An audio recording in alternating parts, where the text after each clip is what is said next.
কিছু গল্প এমন থাকে যেগুলো আমাদের বাস্তবতার সাথে পরিচয় করিয়ে দেয়।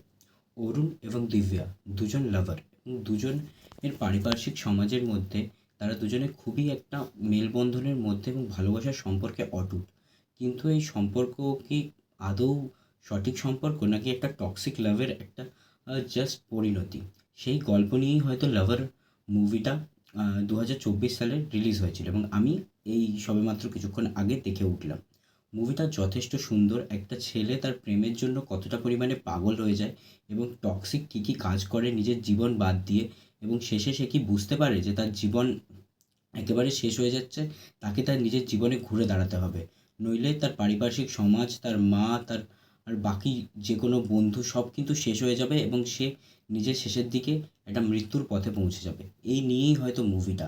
আজকালকার সমাজে এই যে ভালোবাসা এবং ভালোবাসার পরবর্তীকালে যে টক্সিসিটি বা নিজেকে এস্টাবলিশমেন্টের একটা জায়গা, যেটা যে কোনো ভালোবাসার সম্পর্কের ক্ষেত্রেই দরকার, এই জিনিসটাই হয়তো আমাদের এই মুভিটা বোঝায়। মুভিটার মধ্যে খুব সুন্দর সুন্দর কিছু সিনস আছে, বেশ সুন্দর সুন্দর কিছু গান, এবং তার সাথেও বড় কথা স্টোরিটা খুবই রিলেটেবল।